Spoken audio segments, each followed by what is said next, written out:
वर्तमान में जितने भी मुख्यमंत्री हैं उनमें आपके पसंदीदा मुख्यमंत्री कौन है और आप उनसे क्यों प्रभावित हैं? मुझे मेरे पसंदीदा मुख्यमंत्री योगी जी हैं।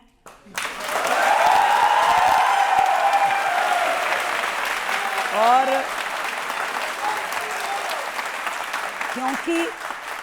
क्योंकि वो आप सबको भी पसंद है, इसलिए मुझे भी पसंद है। रेखा जी, कहा जाता है ना कि सिर मुंडाते ही ओले पड़े। आपके बारे में कहा जाता है कि मुख्यमंत्री बनते ही केजरीवाल पीछे पड़े। वो कहते हैं आप उनके शीश महल की बहुत बातें करती थी, लेकिन अब आपके लिए एक बहुत बड़ा राजमहल तैयार हो रहा है। वो व्यक्ति जो रामलीला ग्राउंड के आंदोलन से निकला, मैं कुर्सी नहीं लूँगा, मैं चुनाव नहीं लड़ूंगा, मैं गाड़ी नहीं लूँगा, मैं बंगला नहीं लूँगा, और उसके बाद में वो 80 करोड़ जनता के खून पसीने की कमाई के पैसे से अपने लिए, पर्सनल अपने यूज़ के लिए एक घर बनवाते हैं, और जहाँ पे करोड़ों रुपए के पर्दे होते हैं, करोड़ों रुपए का आपका बाकी सामान होता है, आउट ऑफ वे जाके आप करते हैं, और जनता जब उन पे प्रश्न करती है, एक ऐसा घर जिसकी कभी गेट के दरवाजे किसी के लिए खुले ना हो, कोई एक जन अंदर नहीं जा पाता था, वो उनके पर्सनल यूज़ की चीज़ थी। पर आज दिल्ली की मुख्यमंत्री के नाते जो कुछ भी मेरे पास सुविधा है वो दिल्ली की जनता की है। आज यदि मुझे 4 महीने मुख्यमंत्री बने हुए हैं तो मैं अपने घर से, मेरे पास यदि जगह नहीं है तो मैं अपनी गली में टेबल चेयर लगा के बैठती हूँ, और हजारों लोग रोजाना वहीं से मैं उनकी जन सुनवाई करती हूँ। तो आज तक मुझे सरकार की ओर से कोई सरकारी आवास नहीं मिला है, पर यदि आज जो आवास मुझे दिया जा रहा है वो भी आज तक के इतिहास में शायद ही किसी मुख्यमंत्री ने लिया हो, कि एक जगह जहाँ पे LG के 4th ग्रेड का एम्प्लॉई बैठता हो पूरी की पूरी दिल्ली में, क्योंकि मुख्यमंत्री आवास के नाम पे कुछ था नहीं। मेरे लिए बड़ा आसान था कि वो मुख्यमंत्री आवास था, मैं जाती और वहाँ रहती, परंतु मैंने मना किया कि नहीं, इस शीश महल में मैं जाके नहीं रहूँगी। मुझे सरकार कोई आवास, क्योंकि जनता जो हजारों लोग आपसे मिलने आते हैं उनको अटेंड करने के लिए देंगी तो मैं वहाँ रहूँगी, अदरवाइज़ मैं नहीं रहूँगी। तो आज एक घर जिसमें रोज़ाना आपकी पब्लिक डीलिंग हो सकती है, सुबह सवेरे जब लोग आते हैं, वो मुझे दिया है, और मेरा घर सबके लिए खुला है। भाई आप सुबह कभी भी आइए, आकर के देखिए। केजरीवाल साहब के यहाँ तो कोई जा नहीं सकता था, पर दिल्ली की आपकी अपनी मुख्यमंत्री स्वाति मालीवाल उनसे मिलने। हाँ, तो आप समझ रहे हैं ना कि वो जो था उसके अंदर जाना कितना खतरनाक था। पर मैं सभी, मेरे पास तो ना केवल दिल्ली के बल्कि दिल्ली NCR से भी जब लोग आते हैं तो हमारा घर, हमारा ऑफिस, जहाँ पे कभी पिछली सरकारों के दौरान कोई जा नहीं सकता था, उन सब के लिए खुला है। मुख्यमंत्री आपकी है, मेरा समय आपका है, और मेरा घर भी आप ही का है। अब देखिए, जो आपके घर के बारे में 28 जून को PWD का एक टेंडर जारी हुआ है, जिसमें लिखा है कि मुख्यमंत्री का जो घर बनेगा उसमें 24 AC होंगे, 5 स्मार्ट TV होंगे 9-9 लाख रुपए के, 3 बड़े झूमर लगेंगे, 115 लाइट्स लगेंगी, 23 सीलिंग फैन लगेंगे, 6 गीज़र होंगे, हाई क्वालिटी RO होगा, 10 फ्लड लाइट्स होंगी, एडवांस CCTV होगा और टॉप क्लास इंटरनेट। सर, मैं कल ही अपने ऑफिस को शुरू कर रही हूँ, मैं आपको निमंत्रण देती हूँ, आप जरूर आइएगा। और ये सारी चीज़ें जो माननीय आम आदमी पार्टी के नेतागण कहते हैं उनको जरूर चेक कीजिएगा।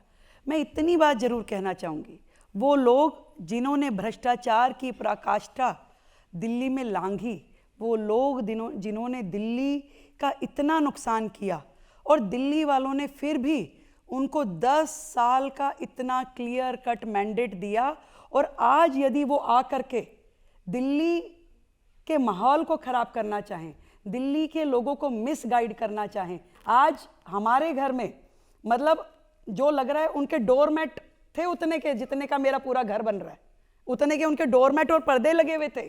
तो आज वो ये कहें, हमारे ऊपर इल्जाम लगाए तो उन्हें शोभा नहीं देता। तो इतना कहना चाहूंगी कि बागवान ने भी न जाने कैसे कैसे शौक पाल रखे हैं, फूलों के गमलों में कांटे संभाल रखे थे। इस सियासत में तो चित भी उनकी, पट भी उनकी। हमने क्या बेवजह सिक्के उछाल रखे हैं? तो बात नहीं करेंगे।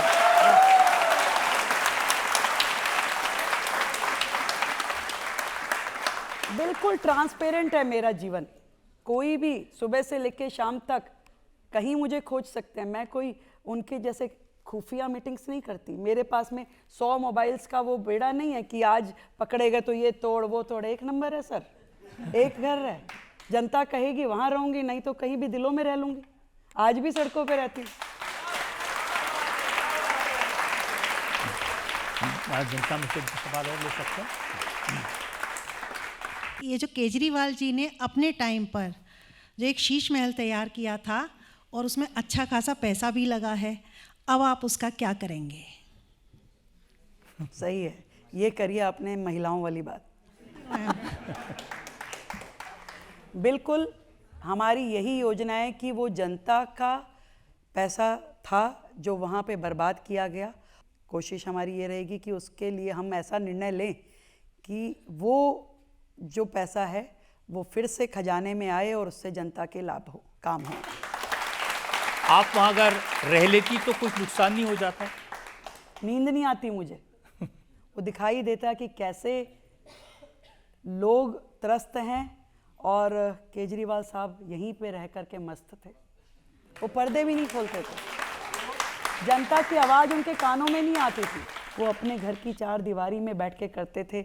मुझे तो आज भी उनकी पार्टी के भी एमएलए आके कहते हैं कि हमने ये सचिवालय कभी देखा ही नहीं कि यहाँ पे सीएम का ऑफिस भी है। तो आज वो सचिवालय, आज वो पूरे ऑफिसेस हजारों लोगों के आने जाने का रास्ता बन गए, जो ऐसे गलियारे थे जहाँ लोगों का आना जाना निषेध था। एक और प्रॉब्लम है जिसमें लोगों को आने जाने में प्रॉब्लम हो रही है, वो है आपने जो पाबंदी लगाई है पुरानी गाड़ियों पर। बहुत सारे ऐसे लोग हैं जो रिटायर्ड हैं, उनके पास उनकी ज़िंदगी की संपत्ति वो एक गाड़ी है। बूढ़े लोग हैं, कभी बैंक जाते हैं या पोस्ट ऑफिस जाते हैं, कभी हुआ तो डॉक्टर के पास जाते हैं। अब इस उम्र में वो कहाँ से नई गाड़ी खरीदेंगे और पुरानी गाड़ी को कहाँ स्क्रैप में बेचेंगे? रजत जी, दिल्ली का दुर्भाग्य यही है कि आज देश की राजधानी होने के बावजूद भी विश्व के मानचित्र में दिल्ली को सबसे पॉल्यूटेड सिटी घोषित कर दिया गया है। और यहाँ की पिछली सरकारों ने इस जिम्मेवारी को कभी नहीं निभाया कि दिल्ली में रहने वालों के लिए स्वच्छ हवा का प्रबंध करें, ऐसा कुछ काम करें कि जिससे पॉल्यूशन ख़त्म हो, कम हो। और सालों साल जब ये चीज़ें चलती रही, दिल्ली गैस चैम्बर बन गई, बजाय उसको ग्रीन कैपिटल बनना चाहिए था। तो उसके बाद क्या हुआ? उसके बाद में कोर्ट ने संज्ञान लेना शुरू कर दिया, उसके बाद एनजीटी ने ऑर्डर करने शुरू कर दिए, उसके बाद CAQM ने अपनी किताबें खोल ली कि जी हम दिल्ली को ठीक करेंगे। सब ने अपने अपने ऑर्डर निकाल दिए। और ये जो ऑर्डर है कि 15 साल से पुरानी गाड़ी यदि आपकी है उसको पेट्रोल नहीं मिलेगा, ये सरकार का आदेश नहीं है, ये माननीय कोर्ट का आदेश है, एनजीटी का आदेश है, CAQM का आदेश है। और मैं खुद इस चीज़ से वाकिफ़ हूँ। मैं खुद ये सोचती हूँ कि ये ठीक नहीं है। और मैं दिल्ली की जनता को पूरी तरीके से ये आश्वस्त करती हूँ कि उनकी सोच, उनका विज़न और उनके अधिकारों की बात हम खुद हर प्लेटफॉर्म पे रखेंगे, चाहे वो कोर्ट हो, चाहे वो एनजीटी हो और चाहे प्रशासन हो। हम दिल्ली की जनता के साथ अन्याय नहीं होने देंगे।